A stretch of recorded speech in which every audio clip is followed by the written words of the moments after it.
Hello, everyone, and welcome to the MyFOURmula Way channel. I'm Coach Ray right here in the sunroom, and I want to thank you so much for joining me on this journey. First time I'm ever doing a YouTube channel, so I really appreciate if you can subscribe and turn on your notifications for this channel so any of the content we release you get right away.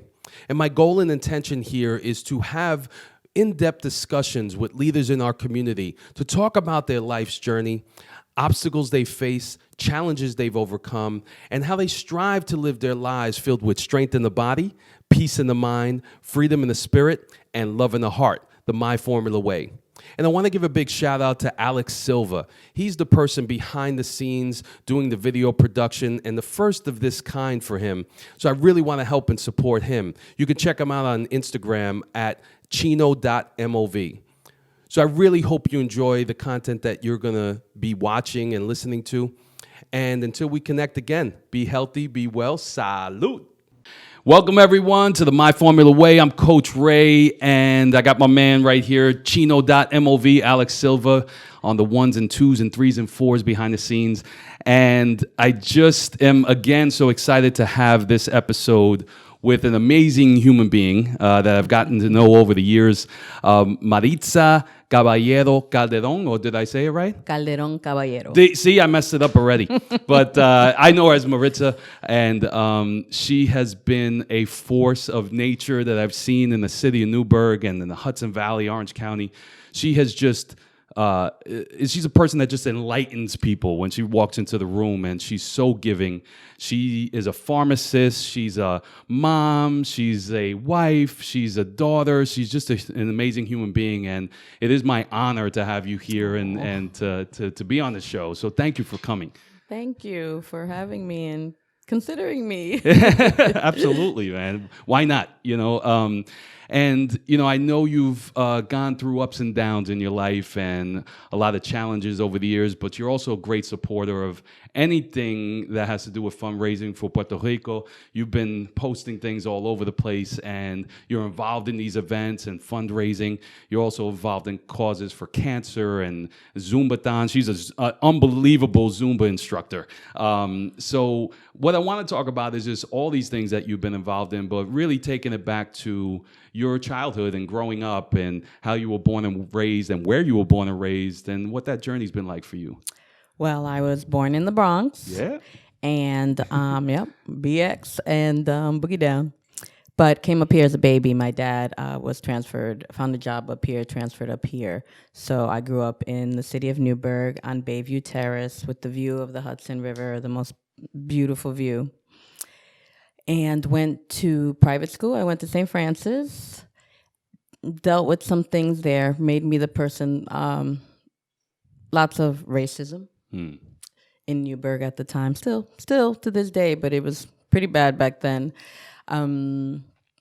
Went to South Junior High, went to NFA, started at 14. I worked in a pharmacy, Monument Street Pharmacy, with the sweetest pharmacist, Sandy Lieberman, sweetest old Jewish guy you could ever imagine. And he inspired me to go into pharmacy. Initially, I thought I wanted to be a pediatrician, and then I considered being a vet because I love animals. But this man just totally changed my mind completely. He was just such a sweet person, and I said, you know what, this is what I want to do. And I saw him helping his community and being there for them, and I said, you know what, this is what I want to do. I want to become a pharmacist. And that was it. I made up my mind. I went to NFA, and funny story, my counselor at NFA, I go and I tell him, okay, I need your help. I need to find the pharmacy schools in New York. And he looks at me and he's like, no, I think, didn't really know who I was, didn't look at my grades, knew nothing about me. Oh, I don't know if that's a wise choice. Maybe you should consider going to a trade school. Just brushed me off. And I said, no, I really want to go to pharmacy school. Well, maybe you should reconsider that. I left so upset. And that day I asked my dad to take me down to the library. I did my research. I saw what schools offered pharmacy. And my parents, they're not college educated. They didn't know which way to direct me or what to do. So I, found out what schools, reached out to them. They sent me the applications, applied myself, and got into pharmacy school with no help from my counselor, who was supposed to be there for me and guide me.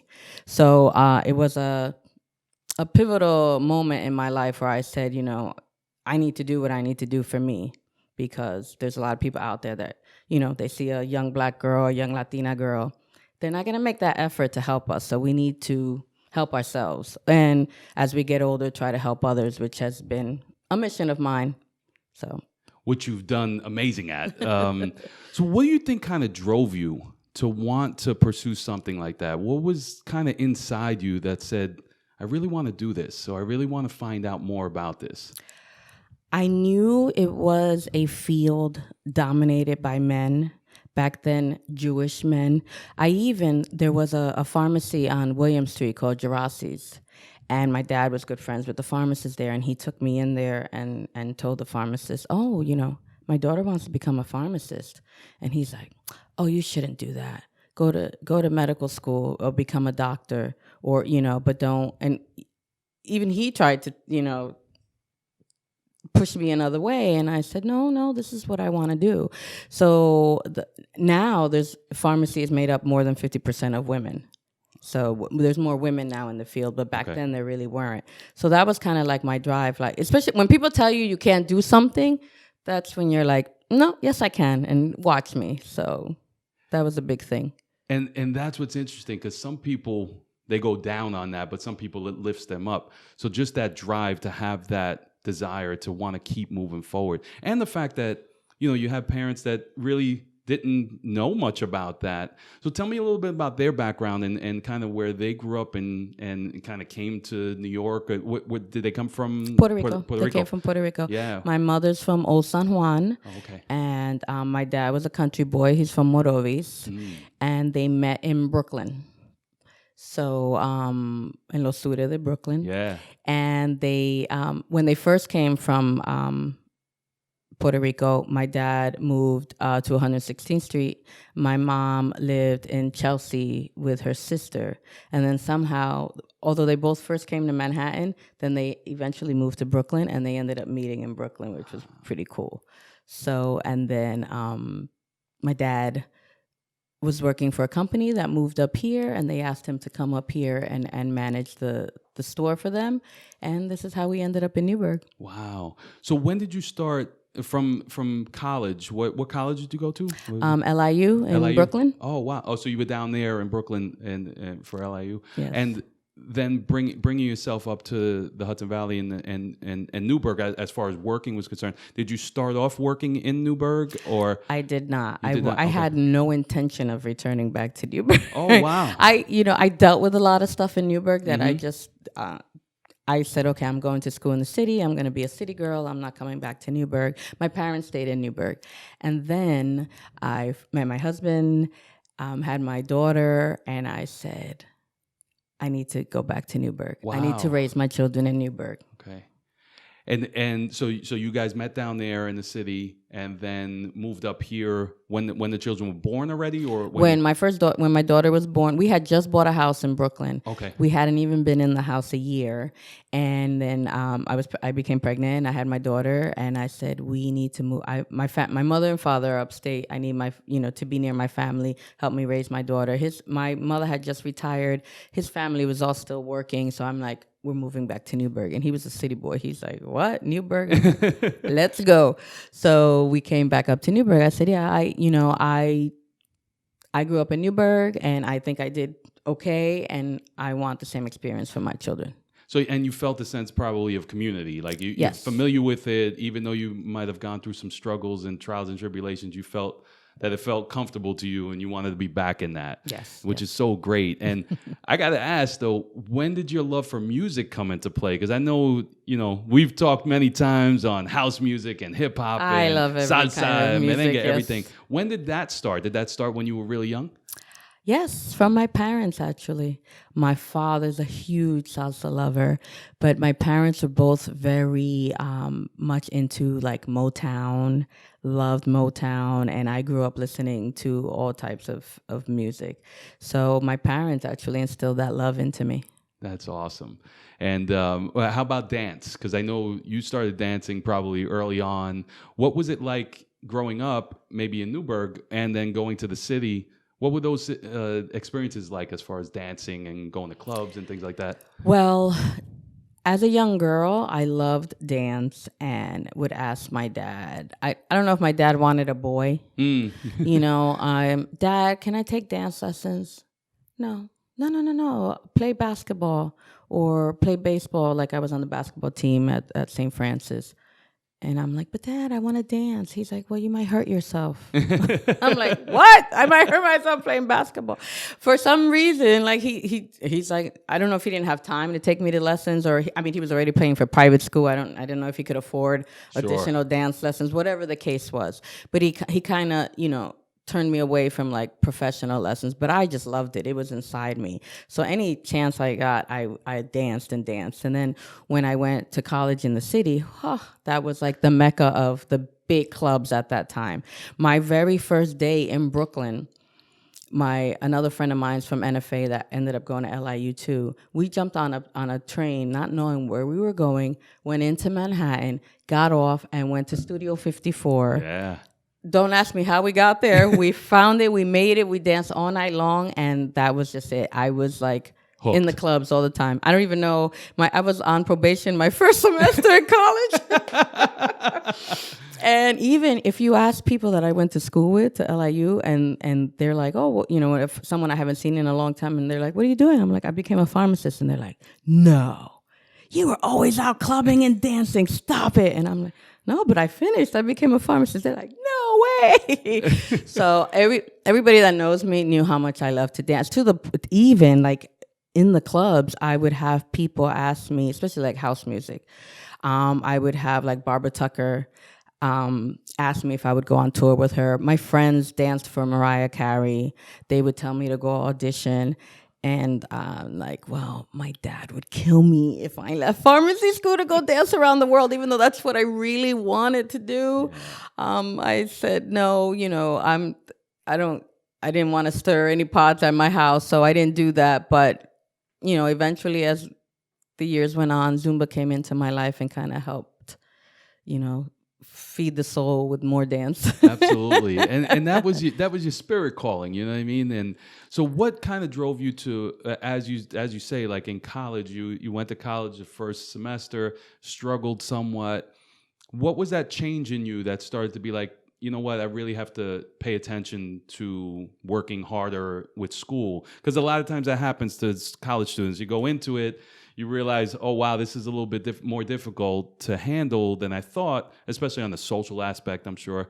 What was kind of that change? When did that happen for you? And how did that happen for you? I joined SNAPHA, which was the Student National Pharmaceutical Association, and I made friends. And this was more of a minority-based organization, and so I started hanging around more like-minded people that were in pharmacy school that wanted to better themselves, more minorities, and that kind of made a change in me. Like, it's a good thing I'm hanging out with these people now, because now I need to focus on my school, my career. So that brought around, just changing the people I was hanging out with really made a difference. Yeah, people, places, and things. That's what I always say, right? And so from you're getting your bachelor's, did you have to go on for further education? How many other parts of education? No, just with my bachelor's. It was a 5-year program, and I graduated with my bachelor's. Excellent. And how far after that, or how long after that, were you able to get an actual position as a pharmacist from that point? Well, I took the boards. Mm-hmm. And as soon as my grades came in, I was able to start working. So it was a couple of months after. So it wasn't too difficult, yeah. No. How do you see the field now and the industry now as far as for Latinos, Latinas, and people that are looking to get into this field? What are kind of the prospects for it? Is it an open field? Does it look like it's growing, or does it, what is your sense of it? Right now is a good time to go into it, especially for Latinos and Latinas that speak the language. It's in a huge need. I have been employed and make a decent salary due to the fact that I'm bilingual, because that's a big, big plus. The nation, so many people, we're so many Latinos here in the U.S., so it's really, healthcare professionals in all aspects that are bilingual are extremely in need right now. So what are some of the things that youth and young adults can kind of look forward toward as they're learning about pharmacy, if they are going into the sciences? Are internships pretty important, or maybe getting into working in some sort of facility that has pharmacy in there? What kind of things should they look for in terms of going into the field? Mentorship. Mentorship. When young girls come with their parents, especially if I see they're like Latina, I'll ask them, what do you want to be? Do you want to be a doctor? Do you want to be a pharmacist like me? If you ever want to have any questions, feel free to come talk to me. Right now, for a couple of years now, and it's hard because I've been trying to form like a Latina healthcare organization with like Latina doctors, nurses, PAs, pharmacists, and I've had such a struggle finding doctors. So it's something that, we as a community need to talk to our children about and nurture. And I try, who's going to take care of your grandparents? Who's going to take care of your parents? Sometimes parents come with their kids to translate, but there's a lot lost in translation. Like even in the pharmacy, when patients come up and I speak to them in Spanish, it's like they've seen God. Absolutely. So it's very important for us to promote these healthcare professions to our children, and so that they can help our grandparents, their parents, and so on, and future generations. Sure. And the industry is very broad, and you can make some good money, and You you sure can. You can. can have a good life. You just got to put the work in. And I know, for your childhood and going into college and going into industry and profession, you've worked hard. And I think that's always something that we always have to promote, is that it's working hard and working smart, obviously. Yes. And you've done that. So, now when we tie in all the industry stuff with health, the MyFOURmula way is all about health and wellness. It's about physical, mental, spiritual, and emotional health and wellness. And I always start off with the physical health and how important that is for everybody to at least pay attention to that on a daily basis. So in terms of physical health, what are some of the things you've struggled with and have overcome with your physical health, whether that's exercise or nutrition or just your body as a whole, that has been along your journey that's brought you to where you are today? Definitely nutrition. I'm the one that says, live life, live in the moment, eat what you want, drink what you want, do what you want, until, so a couple of years ago was that cancer diagnosis that, put a stop on things. I'm like, okay, I need to. And there was no reason to it. There was no, they just couldn't understand where this diagnosis came from. So, I had to attribute it to my health or my environment or what I was eating, things like that. So I had to kind of shift things after that. That was a big pause for me in my life. Take me back to that. When you went to the doctor and that first time, what was that experience like for you when you got that diagnosis? Like, what went through your mind? And well, I had gone for a mammogram the year before because I have family history. Okay. So I knew I had to start young. And then maybe 6 months before the diagnosis, I went for a physical. Doctor gave me the prescription for the mammogram, and I said, oh, I'm fine. I'm not worrying about it. I didn't schedule it or anything. But I was very diligent with doing my monthly examinations. And one night, I felt a lump. And I said, this isn't right. I told my husband, feel this. And he's like, yeah, I feel something there. And I said, oh, it hurts a little. He's like, well, you better check that out. Absolutely. So I called my doctor and I said, could you give me another prescription for a mammogram? I kind of didn't use the one you gave me. She said, sure. I gave them a call. I went for the mammogram. They said, we see something. You need a sonogram. Did the sonogram. Something doesn't look right. You need a biopsy. I said, okay. I went in for the biopsy. The nurse is like, does it hurt to the touch? I said, yeah, it does. She's like, oh, that usually means it's nothing. So don't worry about it. I said, okay. So positive thinking, sure. A couple of days later, I'm at work. And so my primary doctor, Latina, Dr. Yvette Torres. She's retired now. I knew that she only calls when there's a problem. Okay. So, like one time, my husband's cholesterol was sky high. She called at like 10 o'clock at night. So we knew there was a problem. So when I saw her number come up on my phone, I said, "Oh, this can't be good." I was at work. I answered the phone, and she said, "Maritza, I'm sorry to tell you, but it came back positive." I said, "Okay." I went in the back of the pharmacy. I sat down. I cried for about 2 minutes. I said, "Okay, now get up. You have a fight to start, and you're going to get through this, and everything's going to be okay." And that was it. I just started the journey, went to the doctor, figured out what the next step was, scheduled the surgery. I had a lumpectomy. I didn't have to do anything. I didn't need chemo. It wasn't in my lymph nodes. I just needed radiation. So I just followed the treatment, and 4 years later, here I am today. Wow. And what was that conversation like for you and your husband and your children? Did you have a conversation right after, or did it take some time for you to kind of let them know? Because I know that could be difficult for people. Yes. I told my husband right away. Well, my husband was with me. He felt the lump and everything. But it's funny. I'm a true believer that everything happens for a reason, and we always, even when it's something bad, we have to find something positive. And I've been very vocal about this in the past, that I have to honestly say that cancer diagnosis saved my marriage, because my husband and I were going through a rough patch at that time, and then the diagnosis came, and it brought us really close.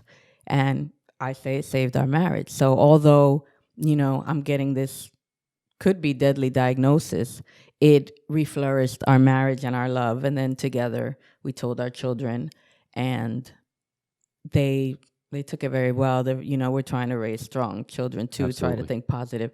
So it was tough, but in the end it worked out for the best. So I thank God. Yeah, that's amazing, and the resiliency of that, and to think positive, I believe helped you to get through it and kind of eradicated probably a lot of the disease.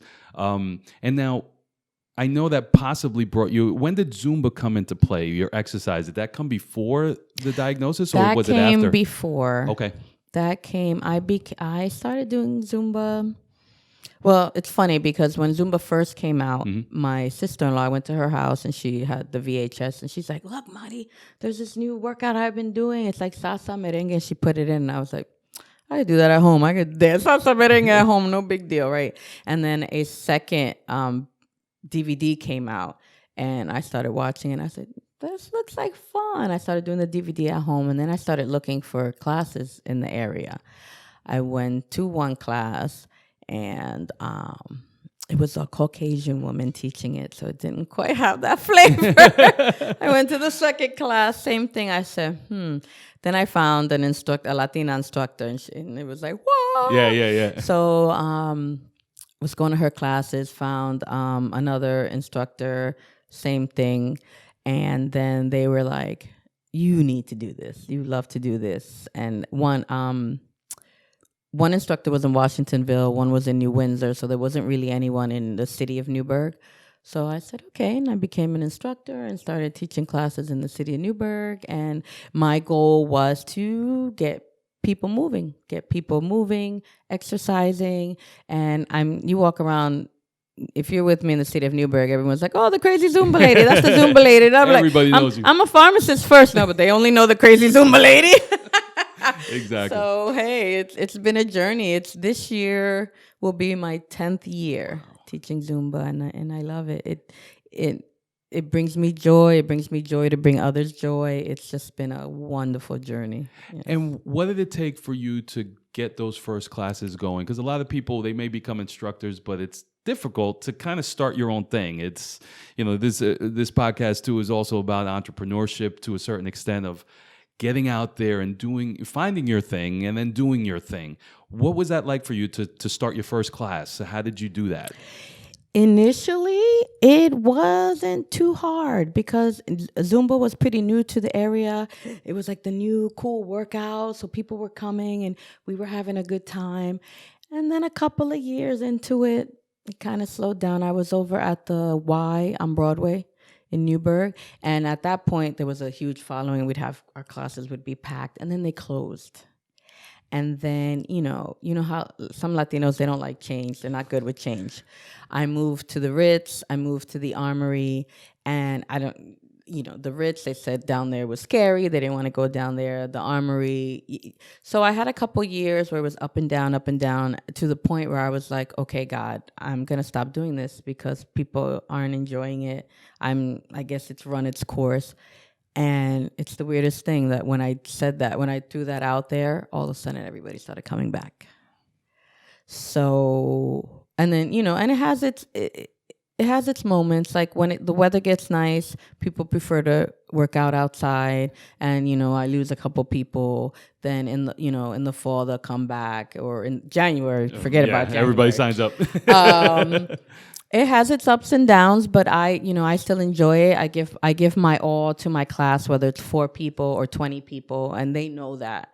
So, yes, I love it. Yeah. Like I said, it's had its ups and downs, but every time I say, you know what, I'm going to walk away, I'm going to stop, it all comes back. It all comes back. And you do a great job of it, and especially with your fundraising. I know you do a lot of times throughout the year. You'll do a fundraising effort for cancer awareness, and it's always packed. I always see that.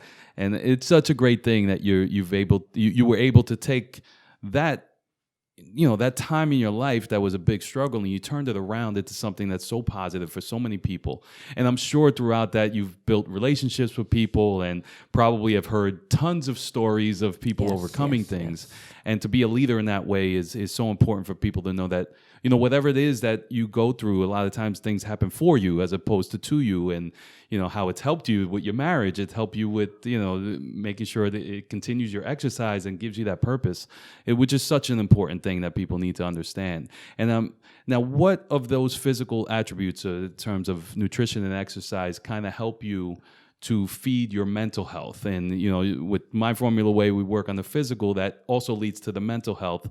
We talk about mindfulness, we talk about meditation, we talk about journaling or looking at things that kind of feed the mind in a positive way, as well as sleep.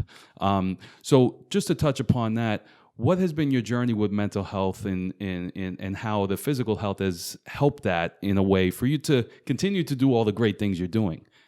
Well, as a health professional and in pharmacy school, I was taught the pharmacology of all the meds, the drugs that help with mental health.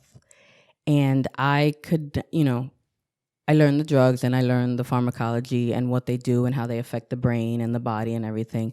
I myself could never grasp like some of the mental health issues like depression, because I had never suffered from it, didn't really know anyone who did, but I knew it was out there, that, and the science behind it. Then when I went into pharmacy, still, so many people, it's a quick fix to get on an antidepressant. You tell the doctor, I'm not feeling well, I'm not happy, things aren't working the way, whatever, right away they write a prescription. And that's how people like to deal with it. So, that keeps me in business as a pharmacist, as a healthcare professional. But as a Zumba instructor, I've seen Zumba and dance uplift people to the point. I feel that exercise is the best antidepressant that there is. No doubt. And, as a health professional, I know there's chemical imbalances and we need to treat it with medications. But I feel that sometimes we need to try other outlets, and I feel that exercise is the best for mental health. Absolutely. For me, it's dance and music. I could have the worst day at work and be in the worst mood, and I'll get to my Zumba class and get through that class and be a completely different person. Just completely. So I know that, that's why I promote it so much. And people, I don't know how to dance, I don't know how to do this. It's so much more than that. Especially in Zumba, It affects your mental health. It also helps with dementia because as the participant, you're watching the instructor and you're trying to do the same moves, so your brain is constantly working. So it helps you physically, mentally, everything, your soul, everything. I can't say enough about group fitness or dance fitness because it's the save all for me. Absolutely. And that's what people need to recognize, that, me, myself, working in the behavioral health field and the life coaching I do, I always encourage physical fitness and nutrition first. Without that, it's really hard for everything else to work out. And the quick fixes just don't work. And that's where you see people, a lot of times they'll go up on dosages. They'll go from 5 milligrams to 10 to 20 to 100 to 200 and won't put in that other work, which could just reduce that, they can reduce those levels. And so that's so great that you talk about that. And how do you think that physical exercise helps you with your sleep? Because I always talk about physical exercise to help people to sleep well. Different people like to do exercise differently, but maybe in the morning or late at night or in even lunchtime. But I've seen the effects of physical exercise for me to help me with my sleep patterns, because when I go to sleep, I'm out. Me too. And I have really good sleep because I know I exercise. Have you noticed that in yourself with exercise, Yes, how it helps you sleep? definitely. And it's funny because people always tell me, Maritza, do you even sleep? Exactly. You're here, you're there, you're doing that, you're doing this. There's no way you sleep. And I'm like, you have no idea how well I sleep. I'm like, I hit that. Yes, during the day, you'll see I'm all over the place or whatever the case may be. But when it comes time to sleep, I knock out. And I'm not a worrier. I don't do, double takes on, oh, should I have done that right? Should I have, I get through my day. I deal with it. I put it to bed, and then I put myself to bed. So that's a lot to do. I try to exercise during the day, or if I had a busy day at work, then I'm tired from exercising, I'm still able to fall asleep. I leave the day behind me, and I fall asleep because I have no problem sleeping. and it's great to even mention that too, because some people think that you have to exercise all the time, every day. Sometimes you got to balance it out to whatever level you are, whether that's age or whether that's just activity throughout the day. Exactly. Whenever you can plug it in as often as possible, that works for you. Because some people, they can do it for half an hour. Some people could do an hour. Some people could do 10, 15 minutes. Exactly. And whatever helps you to stay in that equilibrium and that flow is so important, because I think that's what helps you out as well, is the fact that you have this physical exercise, you focus on nutrition, and you're able to just stay in the moment. And it sounds like you're able to stay in the moment and move on. And maybe the cancer diagnosis help with that, of like, okay, this is something serious. I have to take care of this now, but then I have to move forward. Yes, and because you have 2 kids, because you have a husband, and it's so great that you're able to identify all those things and stay being able and being active to do the amount of things that you do. Exactly. And I believe it might be because of your sleep patterns and the exercises, you're able to do all these things and kind of living your life, and that's what's so great. And I've seen you, going to Puerto Rico often, and you visit the island. What is that experience like for you to kind of get reconnected to the island and going down there and all the support that you do for Puerto Rico? Mm-hmm. What is that like for you, and why is it so important to you? Growing up, I would visit once every 2 or 3 years. My mother's mother was still in Puerto Rico. My father's mother was here in New York. It wasn't until maybe like 20 years ago where I just started noticing how resilient my parents were in coming here from the island, and my family, and just hearing stories. And then when I was in college, my parents were in Puerto Rico when Hurricane Hugo hit. And their experience scared them so much that they didn't even want to go back. They were so scared. And I remember I was in college and I needed money and I couldn't get in touch with them. I couldn't call them. I didn't know what was going on, if they were okay. I couldn't get in touch with any of my family. And then couple years back when Maria hit, I had at that point started visiting more. We have friends that bought a house over there, so we were going with them. And just the resiliency of the people and everything, and learning my history too, because when I went to college, I remember I went to a mixer for a sorority, and it was considered a black sorority. And I raised my hand and I was like, do Latinas participate in these sororities? And they looked at me. And one of the ladies said, do you know who Arturo Schomburg is? And I said, no. She said, you need to go to the Arturo Schomburg Center and learn your history. He's a black Puerto Rican. He's the king of black history. You need to find out who you are. And my parents never spoke about, Puerto Rican, but they never spoke, and it's funny because in my family, you'll see the gamut. My father's mother, blonde hair, blue eyes. My mother's black, kinky hair. So I have everything in between. Everything in between.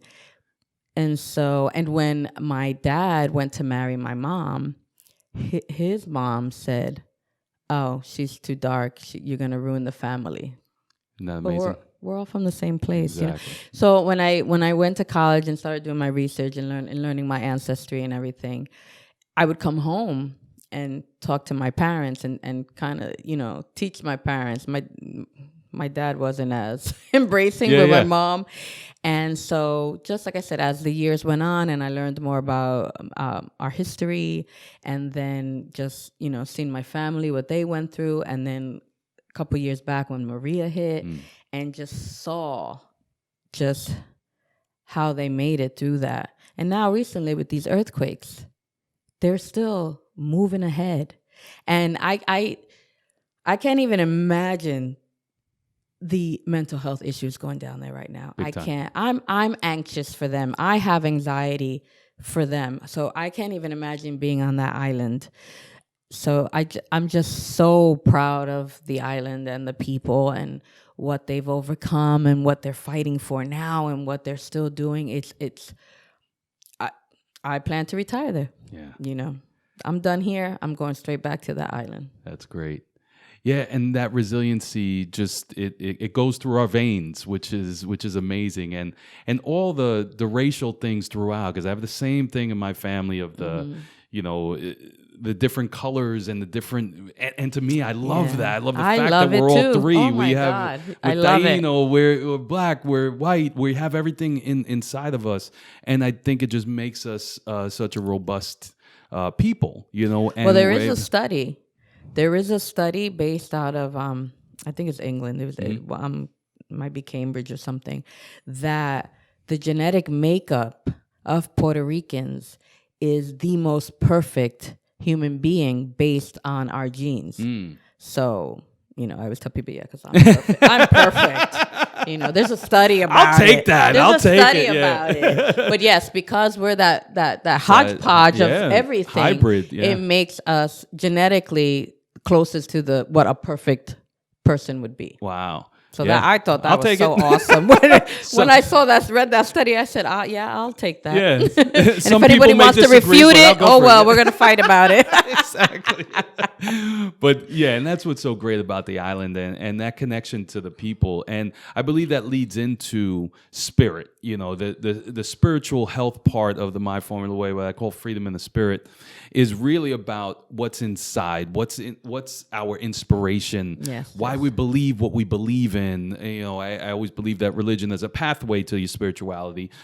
People may think differently, and that's fine too, but really our spirit is what we're all made of. And so in terms of that, what part of you have you been able to develop in terms of your belief system and in terms of your vibrancy and your creativity and being able to express yourself? What has come about in your life, in your journey, and how have you developed that into what you are today? Looking back to my ancestors, yes, has been a guiding force in my spirituality. A couple visits back to Puerto Rico, I went to indigenous tribal area. When I walked in, there was no one there. It was just me and my girlfriend. And just walking in there, like I felt the presence of my ancestors. I felt something come over me. On my bucket list, Africa. I must visit Africa. I must visit Spain, because this is my origin. This is where it all came from. So, yeah, just researching my ancestry and just, you know, how right now I'm very into the whole bomba y plena, because, you know, that's such a big part of our history and some of the fusion of it.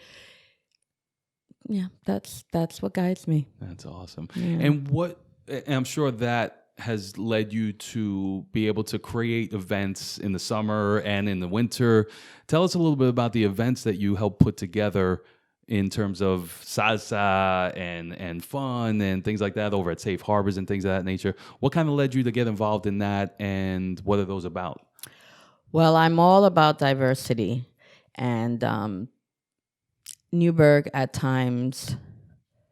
I've been in Newburgh all my life, and I've always felt that Newburgh has been very black and white, and the Latinos kind of are in the background, but Newburgh is more than 50% Latino. Yep. But even like, and it's always been a struggle with me, because I'm like, you know, flyers come out or events come out and it's in English, and I'm like, we have Spanish speaking people here. Like, we need to reach out to them. Like, this isn't just a black and white city.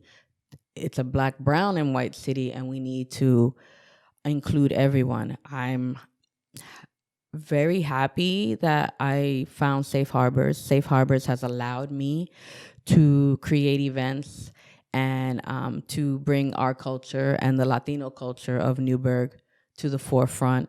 And so it's been amazing. There's a group of us that have come together, and we do Salsa Under the Stars, where we highlight a lot of the Latino culture in Newburgh, whether it's, you know, Peruvian, Mexican, Puerto Rican, Honduran. We've done different things, you know, showcase different things in that aspect. They've allowed me to teach Zumba. They've allowed me to do fundraisers for Puerto Rico. I've done fundraisers for Mexico. I'm very grateful to them that they've allowed me to, you know, share my culture and the city's culture with Newburgh. Absolutely. And you do a great job at that. And we thank you for that, because it's a huge thing for the community and a huge thing for people to just get connected. And that kind of leads us into the love in my heart aspect of the MyFOURmula way of emotional health. You know, it's all about loving yourself, learning how to share your experiences, doing acts of kindness, and building that trusting relationship. And I always talk about trusting relationship with yourself first, and then with your loved ones, and then your community. So what has loving yourself and taking care of yourself meant for your relationships? Because, you know, it was great that you got vulnerable enough to talk about you and your husband, which is so important too, because when you're in a long-term relationship, you know, over 20 years or whatever, you're going to go through these ups and downs. Yes. So what has loving yourself meant to you, and as it's meant to you, how that's translated into your relationships with your husband, children, and community? It's very important. And a lot of women, myself included, didn't start loving myself until I was older. And, you know, when I was younger, I was quiet. I didn't voice things as much as I do now. And, you know, insecurities, whatever, you know, society, what they expect from you. And, you know, in my 20s was when I, you know, came into myself, found my voice. And now, you know, I preach that to young women. I preach it to my daughter. I preach it to, you know, family members, that you need to love yourself first. You need to respect yourself, have other people respect you. And then when you're in that place, then give it forward. I'm a true believer that what we give, if we give from our heart, it comes back tenfold. So, you know, and some, you know, sometimes my family will get upset with me and say, oh, you know, you're doing too much here, or you're doing too much there, or you give too much. Sometimes my husband gets upset with me. He doesn't quite understand. And then when we get blessings, I'm like, I truly believe that blessing is because of, what I'm out there doing, or what we're as a family are out there doing. And sometimes they don't understand that. They're like, oh, she's dragging me to something else again. Oh, here we have to do this. But I tell them, you have to believe what you give out comes back. And you have to do it from the heart, not because you think you're going to get something back, but you have to feel, you have to help others. Absolutely. It's that's just the way. And how were you able to work on your relationship with your husband? Like, what were the key elements that you were able to kind of find, other than the fact of the diagnosis, but really, what were you able to find after all this time that kind of, oh, wow, I didn't think about that before, but now I see how that's important in our relationship. Was there any key points that you were able to find since that time? That life is precious and tomorrow's not promised. We have to love fiercely now, and it's not easy. Marriage isn't easy. It's work. It's work and building a family and the different, the dynamics, the different thoughts and mind, how you come together as a family. It's a lot of hard work, but it's worth it. Yeah. It's really worth it. And your relationship with your kids, because you're an amazing mom. What does that relationship mean to you with your son and daughter, who are just two amazing human beings? Oh, thank you. It really is great to just be in their presence, because you could see the hard work that you and your husband have done to kind of cultivate these amazing human beings. There's an amazing one behind the camera over there too, Alex. I always got to shout that out. But what's that relationship like for you in terms of being a mom? Just to, show them unconditional love, and to, even when they make mistakes, tell them you still love them, share your mistakes with them.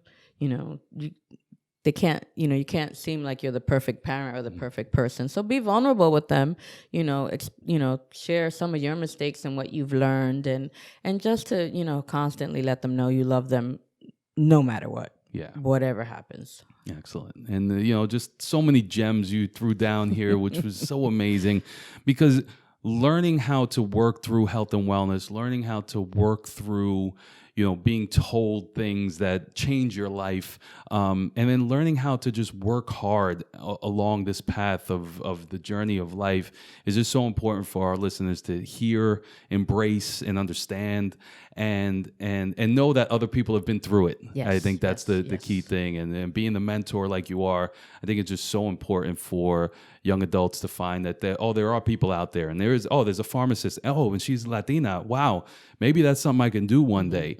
Or even if it's not that, it's something of achievement that they can go toward. And it's a great profession, and it's a great livelihood, I'm sure. So is there anything you have coming up that people should know about? I know your Zumba classes happen, and people might want to listen to or be and be a part of anything that you got involved coming up. Well, I'm at the Armory. Okay. Every Wednesday at 7:30 p.m. and every Saturday at 8 a.m. for Zumba. And that's another great organization, the Armory. They do just amazing things for the community and the children in the community. So it's something, everyone should look into. There's free programs, everything imaginable for your kids to learn. I actually have this Sunday, we have a Black History Month event at Safe Harbors that I'm hosting, and we have performances from a lot of the youth in the area. And then on Monday, that's the 23rd, Sunday the 23rd, that's at Safe Harbors, 107 Broadway.